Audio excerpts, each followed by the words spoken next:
Trading কি? Trading কত প্রকার? কত সিস্টেমে ট্রেডিং হতে পারে? ট্রেডিং থেকে আসলেও কি প্রফিট করা সম্ভব? সকল প্রশ্নের উত্তর থাকছে আজকের এই ভিডিওতে।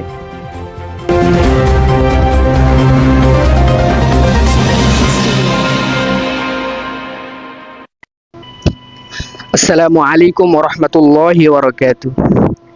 তো ট্রেডাররা সবাই কেমন আছো? তো আশা করি সবাই ভালো আছো। তো আমি দোয়া করি যেন আল্লাহ তাআলা আমাদের ট্রেডিং এ যে উদ্দেশ্যে আসা, আমাদের ট্রেডিং থেকে যে এক্সপেকটেশন, আল্লাহ তাআলা সবাইকে সফল করুক এবং তোমাদের এই যাত্রায় যেন আমি তোমাদের সহযোগী হইতে পারি, তোমাদের সাথে থাকতে পারি। আল্লাহ তাআলা আমাকে কবুল করুক।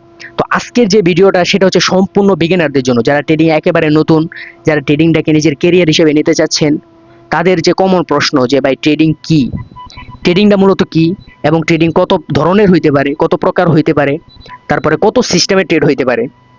তো সকল আজকে বিগিনারদের জন্য যত নতুন আসার পরে যত প্রশ্ন আসে সকল প্রশ্নের উত্তর আজকের ভিডিওতে গাইড করবো ইনশাআল্লাহ। তো আশা করি শেষ পর্যন্ত দেখবা, স্কিপ করে দেখলে তুমি কিছুই বুঝবা না, ঠিক আছে? তো প্রথম যে প্রশ্ন সেটা হচ্ছে যে ট্রেডিং কি? ট্রেডিং মূলত হচ্ছে ব্যবসা। ট্রেডিং শব্দের অর্থই হচ্ছে ব্যবসা। যারা ট্রেডার তারা ব্যবসায়ী। তো ব্যবসা, ট্রেডিং যে মার্কেট আপে যায়, তো কি ব্যবসা করে এখানে? তো দেখো, ধরো মার্কেটে একটা কয়েন, যে কোনো একটা কয়েন লঞ্চ করছে, একেবারে নতুন আসছে, ধরো এটা ধরো একটা কয়েন যার বর্তমান প্রাইস হচ্ছে, বাজার মূল্য হচ্ছে $1, ঠিক আছে? হচ্ছে $1, যার বর্তমান প্রাইস হচ্ছে $1। তো তুমি যখন এটা $1 মানে কিনলা, মার্কেট থেকে ক্রয় করলা, তখন যখন এটার দাম বাইরে যাবে, $1 থেকে দেন $2 যাবে, যখন $1 থেকে $2 আসবে তখন তুমি এটা সেল করলা। যে এখান থেকে $2 আসছে তখন তুমি এখান থেকে সেল করলা। $1 কিনা $2 সেল করা, যে মাঝখানে $1 যে প্রফিট, এটাই হচ্ছে ট্রেডিং। অর্থাৎ এক কথায় বলতে গেলে কম দামে কিনে বেশি দামে বিক্রি করার নামই হচ্ছে ট্রেডিং, বুঝছো? এখন যদি তুমি এখানে $2 আরো যদি হোল্ড করো তাহলে $3 হবে, এভাবে $4 হবে। এখন যতটুকু যে যত মানে ধৈর্য ধরে থাকতে পারে সে তত প্রফিট করতে পারে, ঠিক আছে? তো এক কথায় যদি বলি ট্রেডিংটা কি, এক কথায় হচ্ছে ট্রেডিং কম দামে কিনে বেশি দামে সেল করা, এটাই হচ্ছে মূলত ট্রেডিং। তো তারপরে যে প্রশ্ন সেটা হচ্ছে যে ভাই ট্রেডিং কি, ট্রেডিং কত প্রকার হইতে পারে?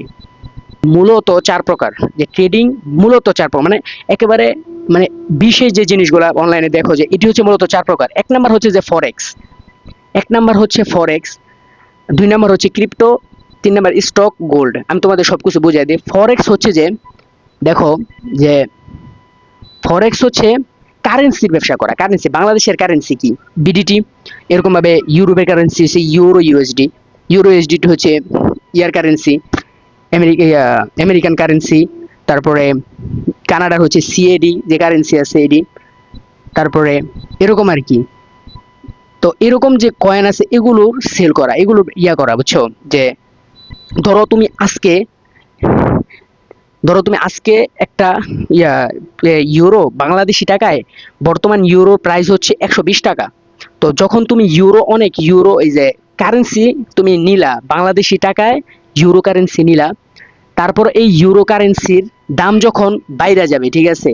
ইউরো কারেন্সির দাম যখন বাইরে যাবে, ধরো 120 টাকা কিনছো, এটা 100 যখন 40 টাকা গেলো তখন তুমি সেল করলা, যে মাঝখানে যে 20 টাকা প্রফিট, এটাই হচ্ছে ইউরো মানে ফরেক্স। যে যে কারেন্সি আছে, যে প্রত্যেকটা দেশে যে কারেন্সি আছে এটার উপর ট্রেড করা। তো মার্কেটটা কিভাবে হয়, যে রেড গ্রিন, এটা কিভাবে হয়? এটা হচ্ছে যে এই যে ইউরো, প্রথম যে দেখতে পাচ্ছ যে ইউরো, এটা হচ্ছে মূলত ইউরোপিয়ান যে কারেন্সি আছে, এই কারেন্সি। তো ইউরোপের মধ্যে যখন কোনো ব্যবসায়ী লেনদেন হয়, ব্যবসা, তাদের অর্থনীতি অবস্থা, তাদের সরকার কি করতেছে, তাদেরকে ভালো কোনো সংবাদ দিচ্ছে কিনা, তারা তাদের বসবাস অবস্থা আগের থেকে ভালো কিনা, এইগুলোর উপর ডিপেন্ড করে। যে এইগুলো তুলনা করে ইউএসডির সাথে, অর্থাৎ আমেরিকার সাথে। যে ইউএস যে পুরো আমেরিকান ইয়াটা আছে, যে ইউরোপ একটা আমেরিকার একটা না, ওই দুইটা দেশের সাথে কম্পেয়ার করে। যে ইউরো, যে ইউরোপরা আছে তারা আমেরিকার তুলনায় ভালো করতেছে, তো তখন মার্কেট টাপে যাবে। তো প্রথম যেটা যে ইউরো, প্রথম যে ইউরো, এটা হচ্ছে মূলত বলে এটাকে বেস কারেন্সি। আর ইউএসডি যেটা, এটা হচ্ছে কট কারেন্সি, বুঝছো? যে ইউরো ইউএসডি। তো ইউরোপিয়ানরা যখন ভালো করতেছে, তাদের দাম যখন বেশি, তখন মার্কেট আপে যাইতেছে। কিসের তুলনায় বেশি? ইউএসডির তুলনায় বেশি। কম্পেয়ার করতেছে ইউরোকে ইউএসডির সাথে কম্পেয়ার করতেছে। কম্পেয়ার করার সাথে যখন ইউরো আপে যাচ্ছে, যে এখানে যে মার্কেট এতটুকু সময় যে আপে গেল, এই যে এতটুকু সময় মার্কেট আপে গেল, এতটুকু সময় আপে যাওয়ার কারণ তখন ইউরো ইউএসডি তুলনায় অনেক ভালো করছে, তাদের দেশের অর্থনীতি বা জনগণের যেই অর্থ টাকা পয়সা বা তাদের যে বাসস্থান সবকিছু ভালো গেছে। কিসের তুলনায়? ইউএসডি তুলনায় অনেক ভালো গেছে, সেই জন্য এতটুকু সময় আপে গেছে।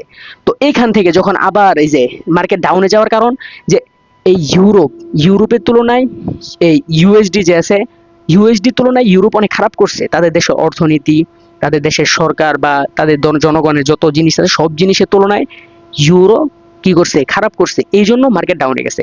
তো ইউরো যখন আপে যায় ইউএসডি তখন ডাউনে যায়, ইউএসডি যখন ডাউনে যায় ইউরো তখন আপে যায়।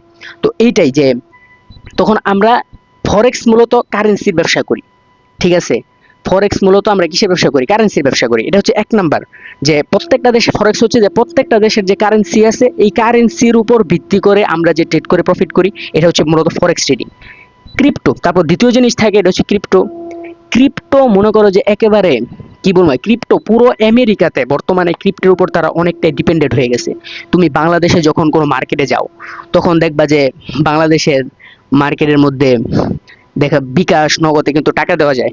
আমেরিকাতে আমেরিকাতে বিশেষ করে যে তাদের দেশে আমাদের বাংলাদেশে যেরকম বুথ দেখো যে বুথ সবাই টাকা তুলে, এরকম ভাবে বিটিসি যে ক্রিপ্টো যে কারেন্সি গুলো আছে অর্থাৎ কয়েন গুলো আছে এগুলো দিয়ে তুমি আমেরিকাতে মার্কেট করা যায়, বুঝছো? তো আমেরিকার এই যে ডোনাল্ড ট্রাম্পের আসার আগে যেই সরকার ছিল আর কি, সে বলছে সে আমেরিকাকে পুরো না, ডোনাল্ড ট্রাম্পই বলছে যে সে এই আমেরিকাকে পুরো ক্রিপ্টো জগৎ বানায় ফেলবে। তো তুমি বুঝতেছো যে ক্রিপ্টো কতটুকু হাই লেভেলে বর্তমানে আছে, যে পুরো পৃথিবীকে যারা চালাইতেছে যে আমেরিকা, তারা এই ক্রিপ্টোর উপর অনেকটাই ডিপেন্ডেন্ট হয়ে গেছে, ঠিক আছে? যে তাদের মূল যে কারেন্সি ক্রিপ্টোই বানায় ফেলতেছে তারা, যে ক্রিপ্টোর উপর তারা অনেকটাই ডিপেন্ডেন্ট হয়ে গেছে। তো ক্রিপ্টো হচ্ছে কয়েন, বুঝছো? যে ক্রিপ্টো হচ্ছে একটা কয়েন। ক্রিপ্টো যে সময় সর্বপ্রথম 2009 সালে ক্রিপ্টো মার্কেটে আসে, তখন বিটিসির দাম ছিল মাত্র 9 সেন্ট, 0.9 সেন্ট, অর্থাৎ বাংলাদেশি টাকায় মাত্র 12 থেকে 13 টাকা হবে। কিন্তু বর্তমানে দেখো বর্তমানে প্রাইস কোথায় আছে। বর্তমানে যদি ওই সময় কেউ 9-10 টাকা দিয়ে ক্রয় করতো, তাহলে বর্তমানে আছে প্রায় $82,000, মানে 62,000 $62,000, প্রায় 73 লক্ষ টাকার উপরে। তো 9 টাকা দিয়ে ক্রয় করে 73 লক্ষ টাকা, ওই যে বলছিলাম না কম দামে কিনে বেশি দামে ক্রয় করা। যে ওই 2009 সালে যদি যারা ক্রিপ্টোকে মানে ভ্যালু দিছে, যারা ক্রিপ্টোকে দাম দিছে, যারা ক্রয় করছে, তারা কিন্তু ভাই বর্তমানে একটা কোটিপতি। যাদের কাছে একটা বিটকয়েন আছে সে তো ভাই একেবারে মনে করেন যে আছে একবারে। তো ক্রিপ্টোটা হচ্ছে মূলত কয়েন, যে ক্রিপ্টো কয়েন অনেক আছে, দেখেন যে বিটিসি, তারপরে এই যে ইথেরিয়াম, বিটিসি ইথেরিয়াম, তারপরে পেপে, এরকম অনেক কয়েন আছে যে যেগুলো কয়েন যে বর্তমানে মার্কেটে আছে। ধরেন ইথেরিয়াম কয়েন, বর্তমানে ইথেরিয়াম যে কয়েন আছে এই কয়েনের দাম বর্তমানে $1। যে ইথেরিয়ামের দাম $1, আপনি এখান থেকে ইথেরিয়াম কিনলেন $1 দিয়া। তো $1 দিয়ে কেনার পরে এটার দাম যে সময় $2 হইলো, $3 হইলো, তখন আপনি আপনার যে স্ট্যাটাস আছে ওটার উপর ভিত্তি করে আপনি সেল করে দিলেন যে বর্তমানে $1 আছে, আমি $1 কিনলাম এই কয়েনকে, যখন $2 গেল তখন আমি সেল করে দিলাম। এই যে মাঝখানে যে $1 প্রফিট, এই যে মাঝখানে যে $1 প্রফিটটা হয় এটাই হচ্ছে মূলত মানে ক্রিপ্টো। মানে ওই ফরেক্সের মধ্যে আপনি যেই প্রত্যেকটা দেশের কারেন্সি আছে সেই কারেন্সির উপর ভিত্তি করে আপনি ট্রেড করতেছেন।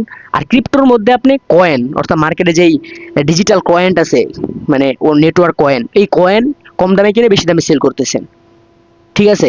তো ফরেক্স আর ক্রিপ্টো এটাই পার্থক্য, যে ফরেক্স হচ্ছে প্রত্যেকটা যে দেশের কারেন্সি আছে ওই কারেন্সির উপর বেচ করে আমরা কেনা বেচা করতেছি। আর ক্রিপ্টো মার্কেটে যে ডিজিটাল কয়েন আছে এই কয়েন কম দামে কিনে বেশি দামে সেল করতেছি।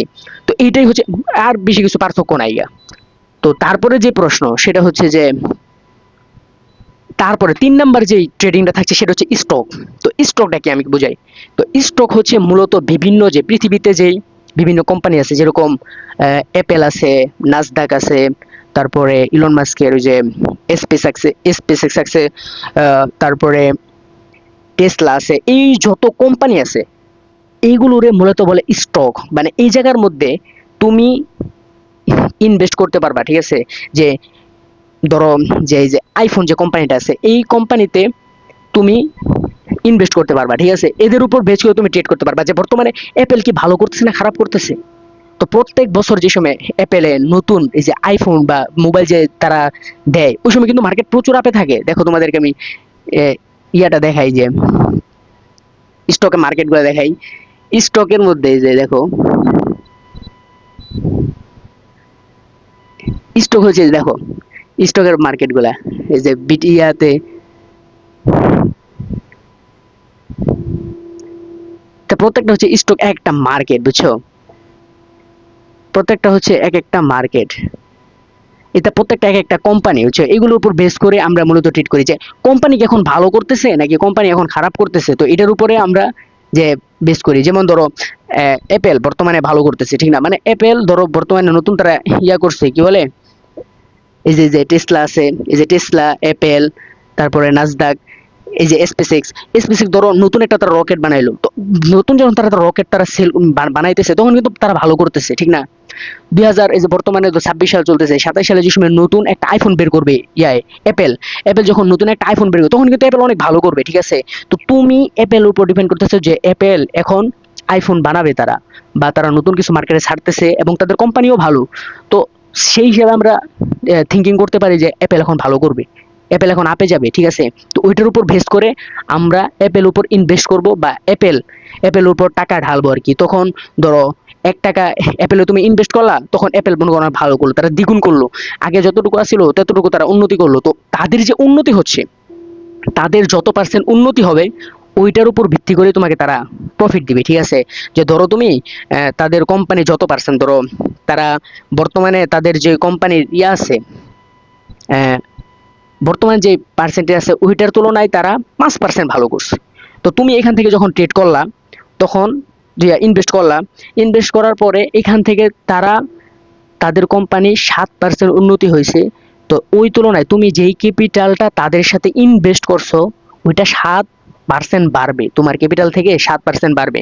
ধরো তুমি $100 ইনভেস্ট করলা, এবং তাদের কোম্পানি 7 গুণ বৃদ্ধি পাইছে একটা আইফোন লঞ্চ করার কারণে, তখন তোমার যে $100 আছে এটা $160 দাঁড়াবে, বুঝছো? যে আমরা ইয়ার উপর ট্রেড করতেছে, যে কোম্পানির ফুল ডিটেলস উপর ট্রেড করতেছে, কোম্পানি ভালো করবে না খারাপ করবে এটার উপর ইয়া করে আমরা ট্রেড করতেছি, ঠিক আছে?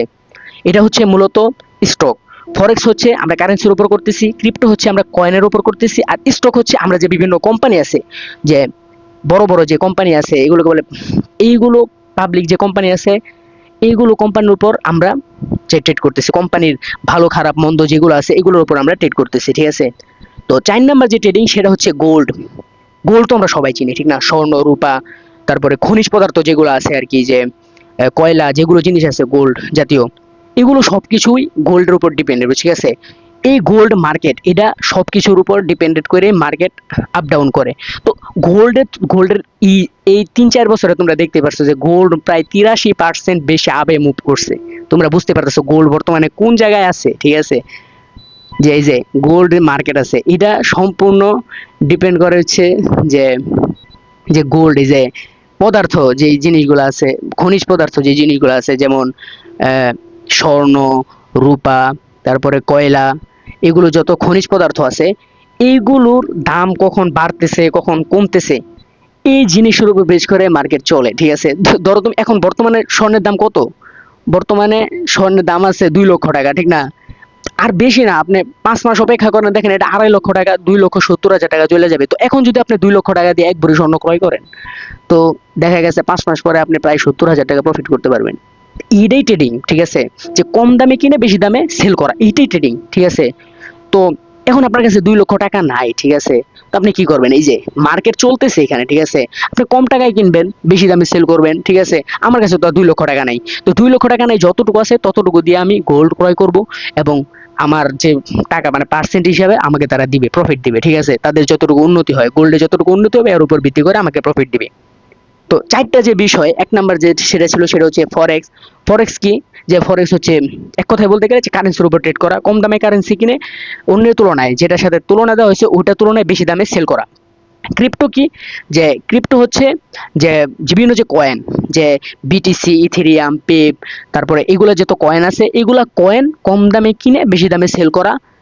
আর স্টক হচ্ছে যে বিভিন্ন দেশের যে কোম্পানি আছে, পাবলিক কোম্পানি আছে, ওই কোম্পানির শেয়ার করা, ওই কোম্পানির যে ভালো মন্দ, তারা নতুন কিছু ছাড়লো কিনা, এই সব কিছুর উপর বেস করে ট্রেড করা। আর গোল্ড হচ্ছে যে আমাদের যে গোল্ড বাজার বা খনিজ পদার্থ আছে, যে স্বর্ণ, রূপা, কয়লা, এগুলো যত জিনিস আছে এগুলোর উপর বেস করে ট্রেড করা, ঠিক আছে, এগুলোর উপর ইনভেস্ট করা, এটা হচ্ছে গোল্ডের ট্রেডিং, ঠিক আছে। তারপরে প্রশ্ন যে ট্রেডিং কত সিস্টেমের হইতে পারে। তো ট্রেডিং মূলত দুই সিস্টেমে, অনলাইনে আমরা যে ট্রেডিং দেখি এটা মূলত দুইটা সিস্টেম, একটা হচ্ছে ফরেক্স আর একটা হচ্ছে বাইনারি। বাইনারি হচ্ছে যে মূলত আহ, সময় করে দেওয়া, যে আপনি ধরেন এখানে তারা নির্ধারণ করে দিবে যে এখানে একটা ক্যান্ডেলের উপরে আপনি ট্রেড করতে পারবেন, 5 মিনিটই ট্রেড করতে হবে এরকম, ঠিক আছে, সময় নির্ধারণ করে দাও। বাইনারিতে এক কথায় বলতে গেলে সময় নির্ধারণ করে দাও। আর ফরেক্স হচ্ছে যে তারা সময় করে নির্ধারণ করে দিবে না, আমার যখন মন চাইছে আমি ট্রেড নিবো, যখন মন চাইছে আমি ট্রেড অফ করবো, যখন মন চাইবে ট্রেড অফ করবো না, যে আপনার কোনো বাধাভুক্ত নাই। ফরেক্স হচ্ছে আপনার কোনো বাধাভুক্ত নাই যে আপনাকে এইটাই করতে হবে, 5 মিনিটই নিতে হবে, এমন কোনো বাধাভুক্ত নাই। আর বাইনারি হচ্ছে যে তারা সময় নির্ধারণ করে দেয় যে তুমি 1 মিনিটই করতে পারবা, 2 মিনিট, 3 মিনিট, 4 মিনিট, 5 মিনিট, এই সময়ের ভিতরেই করতে পারবা। আর ফরেক্সে এইটা নাই, ঠিক আছে। আর বাইনারিতে ওটিসি মার্কেট থাকে। ওটিসি মার্কেট হচ্ছে যে তারা কম্পিউটার বা এআই দিয়েও তারা চালায়, মার্কেট চালায়, ঠিক আছে। কিন্তু ফরেক্স এটা নাই, যার কারণে ফরেক্সটাই সবাই বেটার, এন্ড ফরেক্সই সবাই করে থাকে, ঠিক আছে। তো এটা ছিল আজকে বেসিক যে ট্রেডিং কি। ট্রেডিং ছিল মূলত যে কম দামে কিনে বেশি দামে সেল করা, এটাই হচ্ছে মূলত ট্রেডিং। আর 4 প্রকার আমরা সবকিছু বুঝলাম যে এটা হচ্ছে ট্রেডিং। তো আপনি ট্রেড করতে পারবেন কিনা? ট্রেডিং আপনি করতে পারবেন অবশ্যই, ট্রেডিং সবার জন্যই ভাই। যে ট্রেডিং করার জন্য প্রয়োজন ধৈর্য, ট্রেডিং করার জন্য প্রয়োজন হচ্ছে মেন্টালিটি, ওই পরিমাণ মেন্টালিটি রাখতে হবে আপনাকে।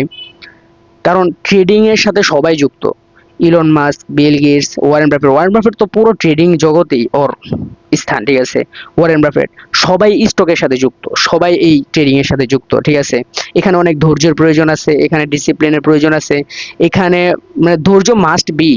কারো যদি ধৈর্য না থাকে ট্রেডিং এ, তার সাকসেসের প্রশ্নই ওঠে না। যে কোনো বিজনেসে ভাই, শুধু ট্রেডিং না, যে কোনো বিজনেসে ধৈর্য আপনাকে থাকতেই হবে, ঠিক আছে। তো এটাই ছিল আজকের যে ভিডিও, যে ট্রেডিং কি সকল। আশা করি আপনাদের আর ট্রেডিং বিষয়ে আর কোনো, যে মার্কেট কিভাবে চলে, কিভাবে প্রফিট হয়, কিভাবে লস হয়, এটা নিয়ে আর আপনাদের কোনো প্রশ্ন নাই। যদি থাকে আমাকে কমেন্ট করবেন ভিডিওতে, আমি আগামীতে এগুলোর উত্তর দেওয়ার চেষ্টা করবো ইনশাআল্লাহ। তো ট্রেডিং এর নতুন নতুন আপডেট জানতে আমাদের গ্রুপে জয়েন হয়ে থাকতে পারেন। আর যদি ট্রেডিং যারা শিখবেন, যে ট্রেডিং আমার আদৌ শেখার ইচ্ছা আছে, কোনো গ্রুপ টুপ বা এটার গ্রুপে আমি জয়েন করব না, রাতারাতি বড় লোক হবো না, আমি বিজনেস করতেছি, এখানে রাতারাতি বড় হওয়ার কিছু নাই। এখানে আমি আস্তে আস্তে শিখবো এবং আমি এখানে প্রফিট করব, ভবিষ্যতে আমার ড্রিম পূরণ করব। তো চাইলে চ্যানেলটা সাবস্ক্রাইব করে সবসময় সাথে থাকতে পারেন। আর যদি মনে হয় না আমি ওই বার গ্রুপ করবো, আমি কোনো ট্রেডিং মানে শিখবো না, দরকার নেই। আর নতুন ট্রেডিং বিষয়ে আপডেট জানতে আমাদের সাথেই থাকবেন, সবসময় আমাদের গ্রুপে জয়েন হয়ে থাকবেন ইনশাআল্লাহ। তো আল্লাহ তাআলা আমাদের সকলেরই, আমাদের যে ড্রিম, আমাদের যে এক্সপেকটেশন, আল্লাহ তাআলা সকলেরই পূরণ করে দিক। তো আসসালামু আলাইকুম ওয়া রাহমাতুল্লাহ।